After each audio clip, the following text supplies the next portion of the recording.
I know it's a really tough decision to figure out why do I need flat bands versus going with tubular bands. And if flat bands are so great, why aren't they sold in a lot of retail stores like tubular bands are? Well, those are great questions. And the reason behind them is a tubular band is a much cheaper type of product that can then be sold in stores. It's an elastic product, so you're still going to get the elastic effect. But from a retailer standpoint, their ability to mark this product up and get a better value for them is going to occur much easier than if they have a flat band, especially if the flat band is a layered band. Now we're starting to see layered bands in retail stores, but what you have to understand is the bands you're seeing in a retail store are not layered bands in most cases. 95% of cases that I've seen so far, the band that's been in a large retail store has been a molded flat band. So let's talk. We've talked about molded flat bands versus layered flat bands, and we'll touch on that a little bit. But what I really want to talk about is why do you want to go with flat versus tubular? Well, let me take you through a few scenarios, and then I'll let you make the decision what you want to do. First of all, elastic is elastic. So if I go ahead and train with this elastic tube, or I train with this elastic band, elastic is elastic. My body's going to respond the same to this elastic as it is this. So from a training standpoint, not a lot of difference. I mean, obviously you've got difference in resistances, but I'm not referring to them. I'm purely talking about the neuromuscular effect you get from training with elastic resistance. Going to be the same. Now, I'm going to lay that down here. But when we talk about flat bands, the ability for them to adhere to a structure like a pipe and not slide up and down, or the ability for it to hook into my body and allow me to train however I want and not slide up and down, or the ability for me to take a band, wrap it around my hand, take it around here, wrap it around my hand, hook it on, and it stays in place and there's no rolling or gripping or rolling in my hands.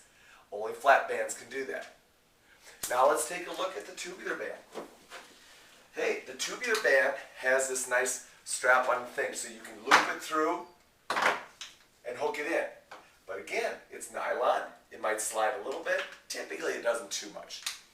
But the issue is right here. I can't wrap this onto my hands. I can't go ahead and hook it. It's going to roll onto my hands. The other thing is when I hook it around my body, like so, it's going to roll. It's going to slide up and down my body. All right? So because it's round, it's not going to adhere to my body as well. The second thing I want you to point out is when we're training with these, or these bands here, we're pulling on this band. We have two bands, one here and one here. They're all a continuous loop, but essentially when I'm training, I've got two bands that I am pressing against, which is going to increase my durability factor. When I'm training on this, you're pulling on a linear piece of tube, and that's only one level or one length, or one band that you're training on. So as a result of that, here I'm training with two bands. Granted, it's going to create more resistance, but the durability factor is going to be significantly greater because I'm dispersing the forces over a larger surface area. The same thing could be true when you start to train with it in a hooked up position, because I'm dispersing the area over a larger surface area where it's attached onto. In the tube, the surface area, the pressure is going to be onto the plastic hook that the tube is hooked into. As a result, all the pressure is being applied to that one area, very small area, and over time, that is going to create a significant amount of pressure, which is why tubular bands do not last that long. Number one, the forces aren't dispersed, and number two, they're placed in a very concise and consistent, or a very small area. Therefore, the pressure cannot be taken up over a large area. Next thing I want to go ahead and talk about is bands that just are more versatile in that being a flat band, I can hook it on my hips. You've already seen that. I can take it and hook it up onto my shoulders and set there, and I can do some running. I've already got it almost like a harness. No other attachments, no other accessories needed.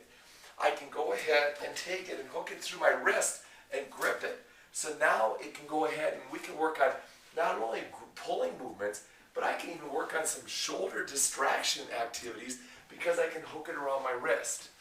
The ability for a flat band to loop and connect onto your body and adhere to your body is critical to your body being able to train the way it wants to train without you feeling inhibited or feeling like you have to slow down or change your speed or change the movement because the band is not staying connected to you in a correct way. So, that said, now, durability factor, last one, you're talking about a hollow tube. There's space in this tube. As I pinch it, there's air in there. That's a hollow, molded tube. A band is a solid, thick piece of rubber. And in my case, the bands we use, it's layered. So not only is it completely thick, it's also layered, which creates even more of a matrix effect and durability factor versus a molded flat band. So when we talk about flat bands, we've talked about molded versus layered. Now I'm talking about hollow versus thick. Obviously a molded flat band, a layered flat band, both going to have latex all the way through. But the key there will be the layered effect. The layer is going to create much more of a matrix effect. It's going to go ahead and create a lot more durability than a molded band will. Finally, let's go ahead and let's talk just a little bit about, well Dave, the tube is nice because it comes with the handles and the loop and all that, and it connects into all that. Well, because of that, it also decreases its versatility. Because again, I cannot use this now quickly to hook around my body and go. I cannot use this to do different types of attachment-free training because of the tubes that are on here and the accessories that are on here. As a result of that, the accessories actually become a deterrent to my ability to train quick and easy. Versus with a band, we keep the accessories off so that you can just train with the band. You can always attach the accessories, you can always hook it into doors, you can always have link straps to hook bands together.